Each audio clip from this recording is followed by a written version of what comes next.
অনেক পড়াশোনা করার একটা বড় ফায়দা হচ্ছে যে এটা জানা যায় সব শেষে যে আমি কিছুই জানি না। এবং শিক্ষার্থীদের জন্য গোটা বিশ্ব খোলা, the entire world is open for you. তোমরা বিশ্ব জয় করতে পারো। তোমরা ঢাকা বিশ্ববিদ্যালয়ে যাবে, ঢাকা বিশ্ববিদ্যালয়ে যে আমাদের কোরআনের আলো ছড়িয়ে দেওয়ার দরকার আছে না নাই বলো? তোমরা চট্টগ্রাম বিশ্ববিদ্যালয়ে যাবে, তোমরা অক্সফোর্ডে যাবে, তোমরা এমআইটিতে যাবে, তোমরা হার্ভার্ডে যাবে। তুমি জানোই না যে আল্লাহ তাআলা তোমাকে দিয়ে কোন খেদমত দিতে পারে।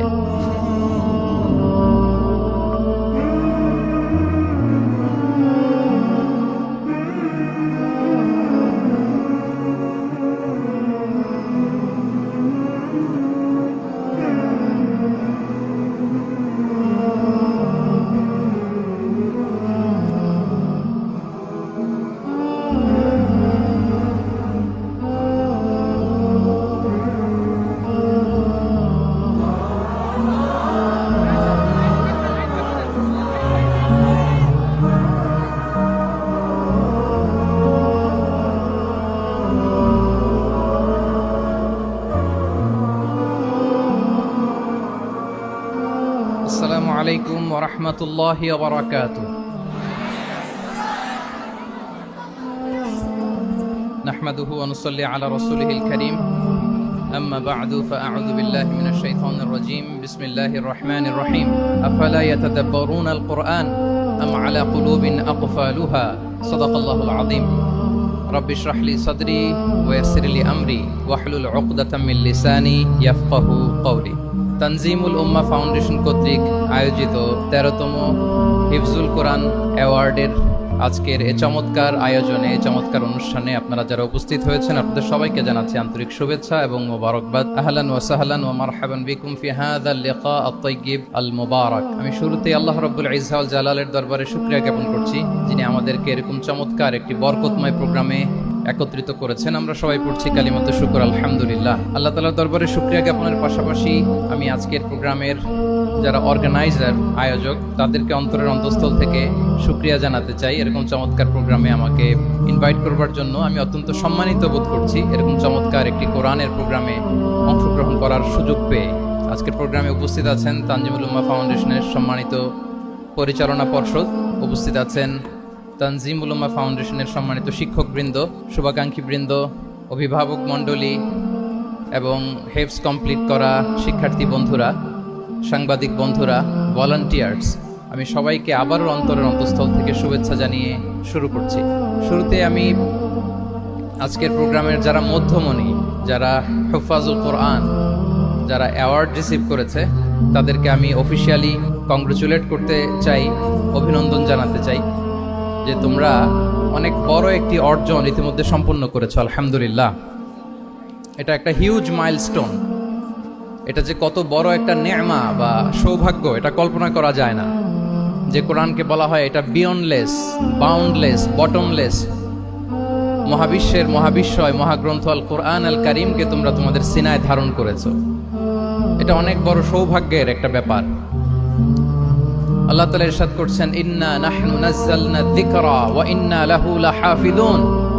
নিশ্চয় আমি এই কোরআনকে নাজিল করেছি এবং এই কোরআন আল কারীমকে সংরক্ষণের দায়িত্ব আমি নিজেই নিয়েছি। কোরআন আল কারীমকে পৃথিবীতে প্রিজার্ভ করা বা সংরক্ষণ করা এটা আল্লাহ তাআলা তোমাদের মাধ্যমে করেছে। আলহামদুলিল্লাহ সুম্মা আলহামদুলিল্লাহ। এটা অনেক বড় সৌভাগ্যের ব্যাপার এবং সবার নসিবে এটা থাকে না। যাদেরকে আল্লাহ তাআলা পছন্দ করেন, যারা চুজেন পার্সোনালিটি টু আল্লাহ সুবহানাহু ওয়া তাআলা, শুধুমাত্র কেবলমাত্র একমাত্র তাদেরকেই আল্লাহ তাআলা এই সৌভাগ্য দান করেন। তো এই যে মাইল ফলক তোমরা স্পর্শ করেছো, এটা তোমাদের জীবনের অনেক বড় একটা অর্জন এবং নানা ধরনের খুশ নসিব তোমাদের ব্যাপারে ঘোষিত হয়েছে হাদিসে। আল মাহিরু বিল কোরআন মা আস-সাফারাতিল কিরামিল বারারা। ইকরা ওয়ারতাকি ওয়ারাত্তিল কামা কুনতা তুরাত্তিলু ফিদ দুনিয়া ফাইন্না মানজিলাতাকা ফি আখিরি আয়াতিন তাকরাউহা। আজকের এই অ্যাওয়ার্ড গিভিং সেরিমনিতে এসে তোমাদের কত ভালো লাগছে? সবার চেয়ে তোমরা আলাদা, স্পেশাল পোশাক তোমাদের জন্য ক্রেস্ট দেয়া হয়েছে, সামনে এসে ফটো সেশনে অংশগ্রহণ করছো। এর চেয়েও অনেক বড় একটা কনফারেন্সে, এর চেয়ে অনেক বড় একটা কনভেনশন হলে, এর চেয়ে অনেক বড় আয়োজন করে সেদিন তোমাদেরকে বলা হবে ইকরা, ওয়ারতাকি ওয়ারাত্তিল কামা কুনতা তুরাত্তিলু ফিদ দুনিয়া, পড়ো ধীর স্থির ভাবে পড়ো, যেমনি দুনিয়াতে পড়তে তার তিলের সাথে। ঠিক যতটুকু পড়বে ততটুকু করবা, আল্লাহর সান্নিধ্য তোমরা পাবে। যতটুকু পড়বে ঠিক ততটুকু জান্নাতে তোমাদের ভবনগুলো উঁচু হতে থাকবে। আল্লাহু আকবার। এখন তোমাদের কেমন ফিল হচ্ছে? এই দুনিয়াতেই যদি এত চমৎকার অ্যাওয়ার্ড গিভিং সেরিমনিতে তোমাদেরকে সম্মান দেওয়া হয়, সেদিনের সেই প্রোগ্রামে যদি তোমরা অংশগ্রহণ করতে পারো, কেমন লাগবে তোমাদের বলো? ভাল লাগবে সেদিন? আমরা সেদিনের সেই মাহেন্দ্র ক্ষণে যেন আমরা রিওয়ার্ডেড হতে পারি, পুরস্কৃত হতে পারি, সেই প্রত্যাশা আমরা আল্লাহর কাছে রাখছি। আমরা সবাই পড়ছি আল্লাহুম্মা আমিন। তো এই যে বিশাল এক কর্মযজ্ঞ তোমরা শেষ করেছো, আল্লাহর কালামকে তোমরা হিফজ করেছো, এখানেই শেষ নয়। This is just beginning. এটা কেবল শুরু। এটা কেবল কি? এটা কেবল শুরু। এই যে মাইল ফলক তোমরা স্পর্শ করেছো, এরপরে অনেক দূর তোমাদেরকে যেতে হবে। মাইলস টু গো, অনেক দূর যেতে হবে। এখন যেটা তোমাদের করতে হবে, কনসিস্টেন্ট রিভিশনে থাকতে হবে, মোরাজা করতে হবে এই কোরআনকে। এই কোরআনকে হিফজ করে ফেলা এটা সহজ, কিন্তু এটাকে টিকিয়ে রাখা বড্ড কঠিন। আমরা অনেক হাফেজে কোরআনদের সাথে পরিচয় হয়, তারা বলে যে শেখ হিফজ করেছিলাম কিন্তু এখন মনে নাই, ভুলে যায়। তো হিফজ করে ফেলাটা সহজ, কিন্তু এটা সিনায় রাখা মরণ অবধি, যতদিন দুনিয়াতে বেঁচে থাকি ঠিক ততদিন এই কোরআনকে প্রিজার্ভ করা, সিনাতে রাখা, এটা বড্ড কঠিন, অনেক বড় চ্যালেঞ্জ এটা তোমাদের জন্য। সো এই continuous revision of the holy Quran, এটা তোমাদের লাগবে। আল মুদাওয়ামাতু আলা কিরাআতিল কোরআন, প্রতিদিন ডেইলি বেসিসে এটা তোমাদের ডেইলি ওজিফা করে নিতে হবে। আমি সম্মানিত অভিভাবকবৃন্দ যারা আছেন তাদেরকেও বলবো যে এটা একটা টিম ওয়ার্ক, আপনাকেও হেল্প করতে হবে এখানে। আপনার বাচ্চা কোরআন তেলাওয়াত করবে, আপনাকে শোনাবে, আপনি তাদেরকে শোনাবেন। এই টিম ওয়ার্কের মধ্য দিয়ে এই কোরআন প্রিজার্ভ হবে, এটা থাকবে। এটা বড্ড জটিল। কোরআন হিফজ করা সহজ, কিন্তু এটাকে ধরে রাখা খুবই কঠিন। সো তোমাদের জন্য first and foremost reminder tonight, প্রথম রিমাইন্ডার হচ্ছে যে রেগুলার বেসিসে এই কোরআনকে মোরাজা করতে হবে, তা না হলে এই কোরআন থাকবে না। এবং আল্লাহ রাসূল সাল্লাল্লাহু আলাইহি ওয়া আলিহি ওয়াসাল্লাম তিনি ওসিয়ত করেছেন, তিনি বলেছেন তাআহাদুল কোরআন ফা ইন্নাহু আশাদ্দু তাফাল্লুতান মিনাল ইবিলি ফি উকুলিহা। তোমরা কোরআনকে ডেইলি রিভাইজ করো। যারা তোমরা হিফজ কমপ্লিট করেছো, হাফাজাতুল কোরআন, তোমাদেরকে উদ্দেশ্য করে আল্লাহ রাসূল সাল্লাল্লাহু আলাইহি ওয়া আলিহি ওয়াসাল্লাম বলেন যে তাআহাদুল কোরআন, তোমরা ডেইলি বেসিসে কোরআনকে কি করো? রিভাইজ করো, রিভিশন দাও, মুরাজা করো, এটাকে সম্মান করো। ফাইন্নাহু আশাদ্দু তাফাল্লুতান মিনাল ইবিলি ফি উকুলিহা, কেননা পোষ মানানো হয়নি এরকম কোন বন্য উট যদি এটা রশি ছেড়ে দেওয়া হয়, এটা যেমনি ছুটে পালায়, দৌড়ে পালায়, এটারে ফিরে আনা যেমনি কঠিন, কোরআন হিফজ করার পরে, মুখস্থ করার পরে কেউ যদি ভুলে যায়, ওইটারে আবার রিভাইভ করা তার চেয়েও বেশি কঠিন। তো এই জন্য ডেইলি বেসিসে রিভাইজ করতে হবে। এবং আল্লাহ রাসূল সাল্লাল্লাহু আলাইহি ওয়া আলিহি ওয়াসাল্লাম তিনিও যাতে ভুলে না যান, বারবার কোরআন পড়তেন, বারবার রিভাইজ করতেন। রাসূল সাল্লাল্লাহু আলাইহি ওয়াসাল্লামের কষ্ট হয়ে যেত, ফলে আল্লাহ তাআলা বলেছেন লা তুহাররিক বিহি লিসানাকা লিতা'জালা বিহি ইন্না আলাইনা জামাআহু ওয়া কুরআনা ফাইদা ক্বরানাহু ফাত্তাবি' কুরআনা। নবী, আপনি তাড়াহুড়ো করে, এত কষ্ট, এত প্রেসার আপনার উপর নেওয়ার দরকার নেই, আমি আপনাকে পড়িয়ে দেব। জিবরিল যখন পড়ে শুধু ফলো করেন, সেটা একবার পড়ে নিন, মুখস্থ আমি আল্লাহ করে দেব। সানুকরিউকা ফালা তানসা, আপনি আর ভুলবেন না। এরপরে আল্লাহ রাসূল সাল্লাল্লাহু আলাইহি ওয়া আলিহি ওয়াসাল্লাম রেগুলার বেসিসে কোরআন পড়তেন, সাহাবাদেরকে কোরআন শোনাতেন, আবার সাহাবাদের কাছ থেকে কোরআন শুনতেন। সো এই কোরআনকে যদি তোমরা তোমাদের সিনায় আজীবনের জন্য রেখে দিতে চাও সযত্নে, তোমাদেরকে রিভিশন দিতে হবে। এখন খুব বেশি বেশি revise and revise, revise after revise তোমাকে দিতে হবে। এবং সারা বছর কোরআনের যতটুকু নাজিল হতো, আল্লাহ রাসূল সাল্লাল্লাহু আলাইহি ওয়া আলিহি ওয়াসাল্লাম রমাদান আল মুবারাকে জিবরিল আলাইহিস সালামের সাথে রিভিশন করতেন। সারা বছর যা নাজিল হলো, এটা আল্লাহ রাসূল সাল্লাল্লাহু আলাইহি ওয়াসাল্লাম জিবরিল আলাইহিস সালামকে শোনাতেন, আবার জিবরিল আলাইহিস সালাম আল্লাহ রাসূল সাল্লাল্লাহু আলাইহি ওয়াসাল্লামকে অতটুকু শোনাতেন। যে বছর তিনি ইন্তেকাল করবেন, ওই বছর দুইবার তিনি গোটা কোরআনকে জিবরিল আলাইহিস সালামের সামনে পেশ করেছেন, শুনিয়েছেন। আবার জিবরিল আলাইহিস সালাম দুইবার আল্লাহর হাবিব সাল্লাল্লাহু আলাইহি ওয়া আলিহি ওয়াসাল্লামকে শুনিয়েছেন। আল্লাহু আকবার। তাহলে এটাই হচ্ছে সুন্নাহ। তিনি তো পৃথিবীর প্রথম হাফেজ নাকি? আল্লাহ রাসূল সাল্লাল্লাহু আলাইহি ওয়াসাল্লাম প্রথম হাফেজ ছিলেন না? উনি রেখেছেন কিভাবে কোরআনকে? প্রিজার্ভ করেছেন কিভাবে? রিভিশনের মাধ্যমে, রিভিশন এন্ড রিভিশন। তাহলে the first and foremost reminder for tonight in this ceremony for all of you today, you have to revise a lot, you have to recite a lot. প্রতিদিন recite করতে হবে, প্রতিদিন revise দিতে হবে। এটা আমাদের মনে থাকবে তো নাকি? শিক্ষার্থী বন্ধুরা আওয়াজ করো, মেক এ নয়েজ। মনে থাকবে ইনশাআল্লাহ বিইذنিল্লাহ। তাহলে প্রথম কাজ হচ্ছে আমাদেরকে রিভাইজ করতে হবে। পাশাপাশি এই যে 114 সূরা তোমরা এই সিনার ভিতরে নিয়ে নিলা, মুখস্থ করে ফেললা, আল্লাহ তাআলা যা বলার তিনি সবই কোরআনে বলে দিয়েছেন, নতুন করে আর কিছু বলবেন না। এটা তো দ্য লেটেস্ট রেভেলেশন, এরপরে আর কোনো ওহী আসবে না, প্রত্যাদেশ আসবে না। ফলে আল্লাহ তাআলা আমাদেরকে যা বলা সব বলে দিয়েছেন। মুখস্থ করার বড় কাজ এখন যেহেতু শেষ, এবার আমরা বোঝার জন্য উঠে পড়ে লাগবো। কোরআনকে বুঝতে হবে আমাদের মাতৃভাষায়। এই কোরআনের মর্মবাণী, মর্মার্থ, আল্লাহ তাআলা কি ডুজ এন্ড ডোন্টস আমাদের জন্য দিয়েছেন, কি করা যাবে কি করা যাবে না সব তিনি বলে দিয়েছেন। এটা আমাদেরকে বুঝতে হবে। আমরা গত বছর একটা বই লিখেছি এক নজরে কোরআন নামে। আমরা খুব সহজে 114 সূরার সামারি, সিনপসিস এই বইটিতে নিয়ে এসেছি। ফলে কেউ কোরআনের বঙ্গানুবাদ পড়ার আগে বা তাফসির পড়ার আগে যদি এক নজর এই বইটাতে একটু চোখ বোলায়, একটু গো থ্রু করে, তার জন্য কোরআন বোঝাটা একেবারে সহজ হয়ে যাবে ইনশাআল্লাহ বিইذনিল্লাহ। এই বই ছাড়াও আরো অনেক অনেক বই সম্মানিত লেখকরা তারা লিখেছেন। আমরা যেন কোরআনের সাথে নিজেদের অ্যাটাচমেন্ট বাড়াই, মাতৃভাষায় যেন আমরা কোরআনকে বুঝি, আমরা কোরআনের অনুবাদ যেন ডেইলি বেসিসে পড়ি, কোরআনের সহজ সরল যে তাফসির আছে এই তাফসিরগুলো যেন আমরা পড়ি। এটাকে বলে তাদাব্বুর। যে আয়াত দিয়ে আমি শুরু করেছি, আফালা ইয়াতাদাব্বারুনাল কুরআন আম আলা কুলুবিন আকফালুহা, আল্লাহ বলছেন তারা কি গভীর মনোযোগের সাথে কোরআন পড়বে না? উইথ ভাস্ট কনসেন্ট্রেশন, খুব ধ্যানমগ্নতার সাথে খুব মনোযোগ দিয়ে কি তারা কোরআন পড়বে না? নাকি তাদের হৃদয়ে তালা ঝুলে আছে? আমাদের হৃদয়ের জং ধরা তালা যদি আমরা খুলতে চাই, এটা আনলক করতে হবে আল কোরআন আল কারীম দিয়ে। তাহলে প্রথম রিমাইন্ডার হচ্ছে রিভিশন। আমার প্রিয় হাফেজ ভাই এবং বোনেরা, আমরা যেন রিভিশন দেই বেশি বেশি। 2 নম্বর কথা হচ্ছে আমরা যেন কোরআনের মর্মবাণী বাংলায় বুঝবার চেষ্টা করি, কোরআনের তাফসির যেন আমরা পড়ি, আমরা যেন তাদাব্বুরে কোরআন করি, কোরআনের যে রিফ্লেকশনগুলো আছে এগুলো যেন আমরা ধারণ করতে পারি। তাদাব্বুর শব্দটা বেসিক্যালি এসেছে আরবি শব্দ দুবুর থেকে। দুবুর, দুবুর শব্দের অর্থ হচ্ছে পেছন। যে কোনো জিনিসের পেছনকে বলে, আমাদের পেছনটাকেও বলে দুবুর। তো তাদাব্বুরে কোরআন মানে হচ্ছে কোরআনের যে বাহ্যিক আয়াতের যে অর্থ, এর পেছনের যে গল্পটা, পেছনের যে রহস্য, এই আয়াতের পেছনের যে রহস্য, এটাকে উদ্ঘাটন করার চেষ্টা করা, আত্মনিমগ্ন হওয়া, কোরআনের রহস্য উন্মোচনের জন্য ধ্যানমগ্ন হওয়া, খুব গভীর মনোযোগ দিয়ে with vast concentration and attention কোরআনকে পড়াকে বলে তাদাব্বুরে কোরআন। তাহলে রিভিশনের পাশাপাশি আমাদেরকে তাদাব্বুরে কোরআন করতে হবে। কি পারা যাবে তো ইনশাআল্লাহ? এই কোরআন যে তোমাদেরকে কোথায় নিয়ে যাবে তুমি জানোই না, তোমার কোনো আইডিয়াই নাই এই যে কোরআন তোমাদেরকে কোথায় নিয়ে যেতে পারে। এবং শিক্ষার্থীদের জন্য গোটা বিশ্ব খোলা, the entire world is open for you. তোমরা বিশ্ব জয় করতে পারো। তোমরা ঢাকা বিশ্ববিদ্যালয়ে যাবে, তোমরা চট্টগ্রাম বিশ্ববিদ্যালয়ে যাবে। এই যে তোমাদের এক বড় ভাই বসে আছে, ডাকসুর ভিপি সাদিক কায়েম। ঢাকা বিশ্ববিদ্যালয়ে যে আমাদের কোরআনের আলো ছড়িয়ে দেওয়ার দরকার আছে না নাই বলো? তোমরা অক্সফোর্ডে যাবে, তোমরা এমআইটিতে যাবে, তোমরা হার্ভার্ডে যাবে। আমি হার্ভার্ডে গিয়েছি, এমআইটিতে গিয়েছি। তোমরা ইয়েল ইউনিভার্সিটিতে যাবে, সেখানে যে কোরআনের আলো ছড়িয়ে দিবে ইনশাআল্লাহ বলি সবাই। তাহলে শিক্ষার্থীদের জন্য গোটা বিশ্ব খোলা।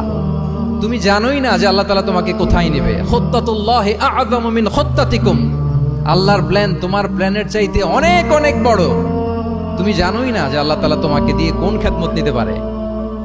সো আমরা যেন তাদাব্বুরে কোরআন করি, কোরআনে যে আল্লাহ জেমস গুলো দিয়েছেন এগুলোর সাথে নিজেদের অ্যাটাচমেন্ট যেন আমরা বাড়াই, একটু একটু করে যেন পড়ি।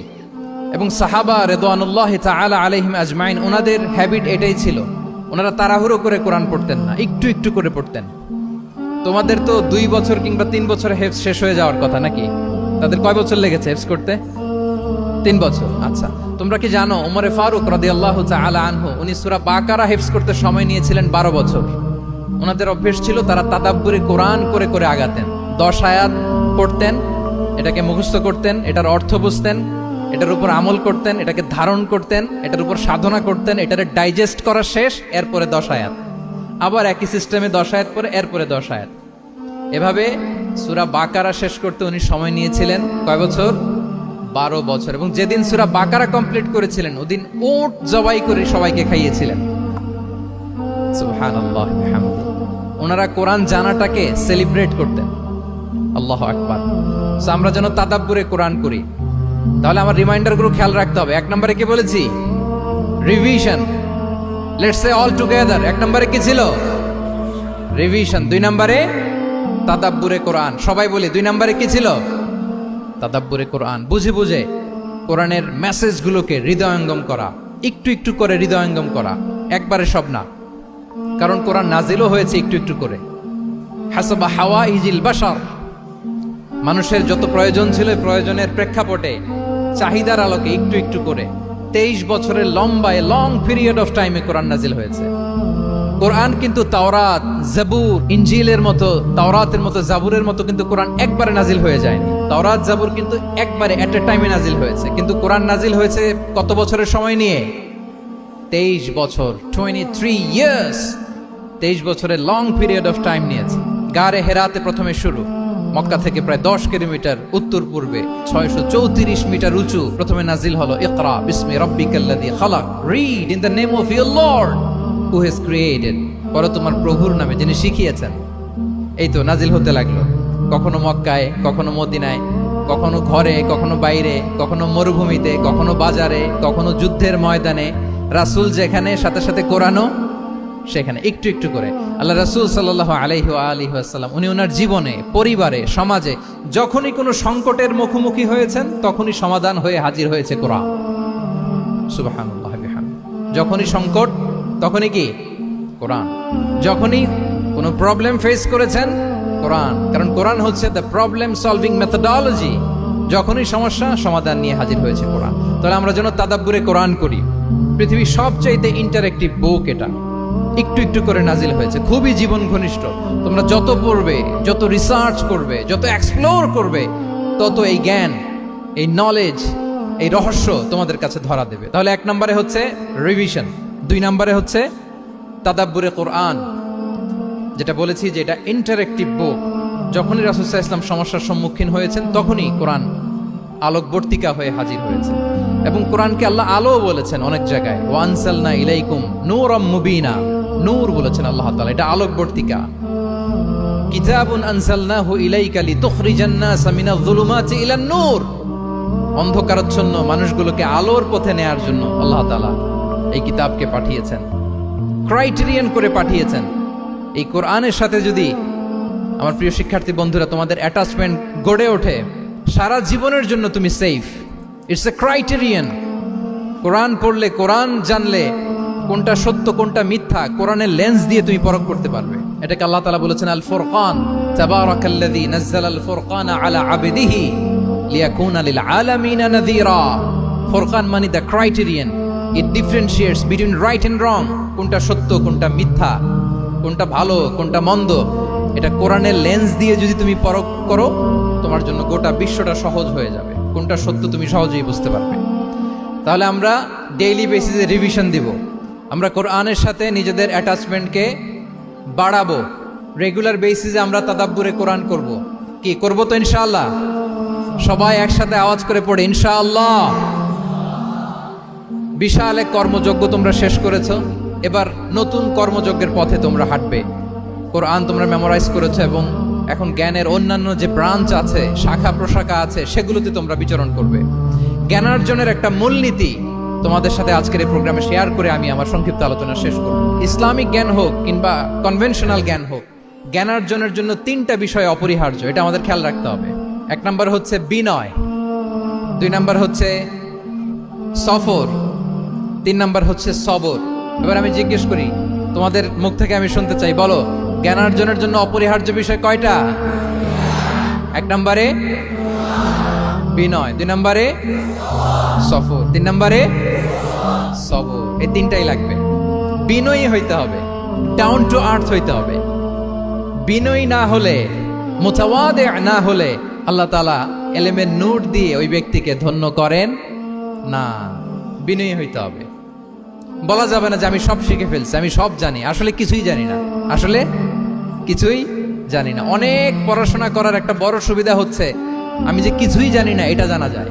যারা অনেক পড়াশোনা করে, গভীর জ্ঞান অর্জন করে, অনেক পড়াশোনা করার একটা বড় ফায়দা হচ্ছে যে এটা জানা যায় সব শেষে যে আমি কিছুই জানি না। আবুন নওয়াস একটা চমৎকার কবিতা লিখেছেন। উনি বলেছেন, ফাকুল লিমান ইয়াদঈ ফিল ইলমি ফালসাফাতান হাফিজতা শাইআন ওয়া গাবাত আনকা আশিয়াউ।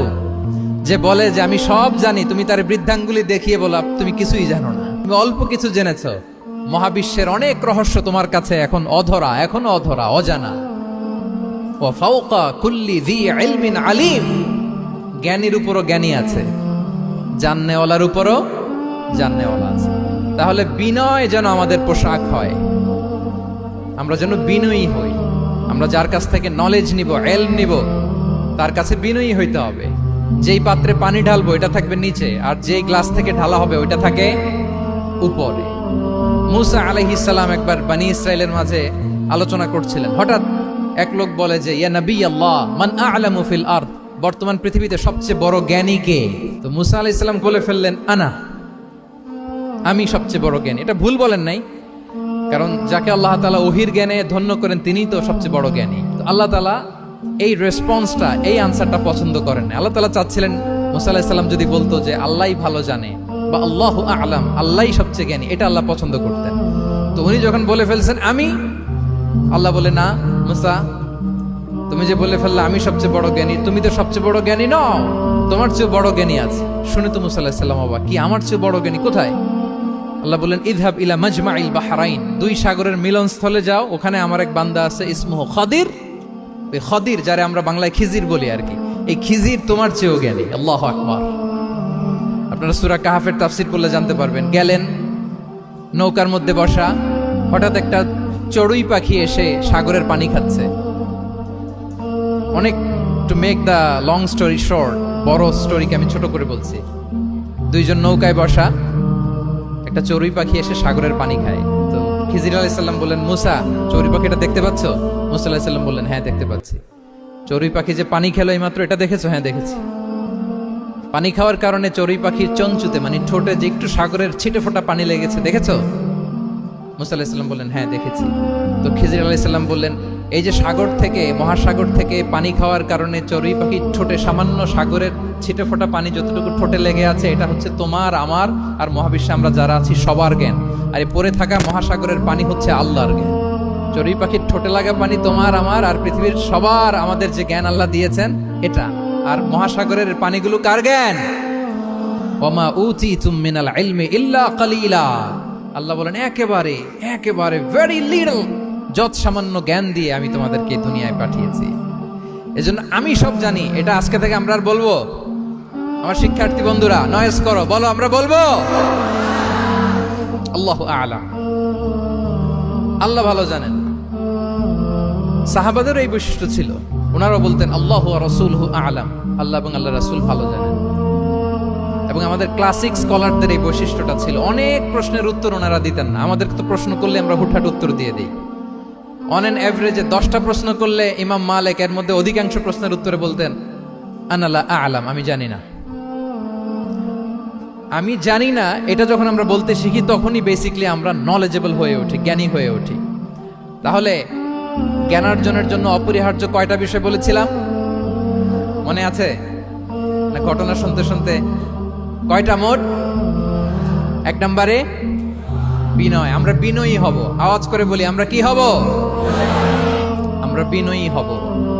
এই যে আমরা কোরআন হেফজ করলাম, এরপরে তুমি যদি বুখারী হেফজ করো, মুসলিম হেফজ করো, এটা তোমার বাহ্যিক জ্ঞান অর্জন হয়েছে। জ্ঞানের দুইটা সাইড, একটা ইন্টারনাল নলেজ আর একটা হচ্ছে এক্সটার্নাল নলেজ। বাহ্যিক জ্ঞান এটা হয়েছে, আরেকটা আছে ইন্টারনাল নলেজ, এটাকে বলে অন্তর্নিহিত জ্ঞান। ইলমে লাদুন্নি ওয়া আল্লামনাহু মিন লাদুন্না ইলমা। এটা শুধু কোরআন হেফজ করলেই হয় না, এটা কোরআন পড়ার পরে, হাদিস পড়ার পরে, এগুলোর উপর আমল করার পরে, বছরের পর বছর সাধনা করার পরে আল্লাহ তাআলা কোনো ব্যক্তিকে ইলমের নূর দেন। এটা এত সহজ না। আমরা এক্সটার্নাল নলেজ, বাহ্যিক জ্ঞান খুব সহজেই রিসিভ করতে পারি, কিন্তু ইন্টারনাল নলেজ, যেটা অন্তর্নিহিত জ্ঞান, যেটা তোমার দূরদৃষ্টি বাড়াবে, তোমার ফেরাসাত বাড়াবে, তোমার বিচক্ষণতা বাড়াবে, তোমার ফারসাইটেডনেসকে বাড়াবে, ওই অন্তর্নিহিত জ্ঞানের জন্য বছরের পর বছর সাধনা করতে হয়। সো আমরা যেন বিনয়ী হই, এটা হচ্ছে নাম্বার 1। 2 নাম্বার কি বলেছিলাম? সফর। ফানজুরু কাইফা কানা আকিবাতুল মুকাজ্জিবিন। আল্লাহ বলে সফর করো, সিরু ফিল আরদ, ট্রাভেল করো। ট্রাভেল করলে তোমার চোখ খুলে যাবে। তুমি যদি পেট্রাতে যাও, জর্ডানের পেট্রায়, তোমার চোখ খুলে যাবে। তুমি যদি ফেরাউনের লাশ দেখে আসো, তুমি অবাক হয়ে যাবে। তুমি যদি জর্ডানের ডেড সি ঘুরে আসো, তুমি অবাক হয়ে যাবে। 1000টা বই পড়ে তুমি ওই জ্ঞান অর্জন করতে পারবে না, যেই জ্ঞান তুমি ট্রাভেলিং করে অর্জন করতে পারবে। তাহলে ভ্রমণ করতে হবে। আর 3 নম্বরে কি বলেছিলাম? সবর, মানে হার্ড ওয়ার্কিং হইতে হবে। পরিশ্রমের কোনো বিকল্প নাই। There is no alternative to be hard working. কোনো বিকল্প নেই, হার্ড ওয়ার্ক তোমাকে করতেই হবে, এটাই সবর। এই 3টা প্রশিক্ষণই আল্লাহ তাআলা মুসা আলাইহিস সালামকে দিয়েছিলেন। লম্বা ঘটনা, তিনি খিজির আলাইহিস সালামের সাথে সফরও করেছেন, ওনার কাছে যে বিনয়ী হয়েছেন, তারপরে বারবার উনি ধৈর্যহারা হয়ে যাচ্ছিলেন, আল্লাহ ধৈর্যেরও পরীক্ষা নিয়েছেন। তাহলে বিনয়, সফর এবং সবর, এই 3টা জিনিস জ্ঞান অর্জনের জন্য অপরিহার্য। এই ফিচারগুলো দিয়ে, এই ক্যারেক্টারিস্টিক্সগুলো দিয়ে যেন আল্লাহ তাআলা আমাদেরকে ধন্য করে। আমরা সবাই পড়ি আমিন। আমরা আল্লাহর কোরআনকে যেভাবে হৃদয়ে ধারণ করতে পেরেছি, আমরা যেন কোরআনের তাদাব্বুরের মধ্য দিয়ে, কোরআনের রিফ্লেকশনগুলোর সাথে নিজেদের অ্যাটাচমেন্ট বাড়ানোর মধ্য দিয়ে আলোকিত মানুষ হতে পারি। আল্লাহ তাআলা আমাদেরকে তৌফিক দান করুন। আমি আবারও তানজিমুল উম্মাহ ফাউন্ডেশনকে অন্তরের অন্তঃস্থল থেকে শুভেচ্ছা জানিয়ে, এবং তোমাদের যে এই চমৎকার সাফল্য, এই সাফল্যর ধারাবাহিকতা কামনা করে তোমাদের জন্য প্রাণ ঢালা অফুরান দোয়া এবং ভালোবাসা রেখে আমার সংক্ষিপ্ত আলোচনা এখানেই শেষ করছি। আল্লাহ তাআলা আমাদের সবাইকে কথাগুলো বোঝার ও আমল করার তৌফিক দান করুন। হাযা মা ইনদি ওয়াল ইলমু ইনদাল্লাহি আলাইহি তাওয়াক্কালতু ওয়া ইলাইহি উনীব। আসসালামু আলাইকুম ওয়া রাহমাতুল্লাহি ওয়া বারাকাতুহু।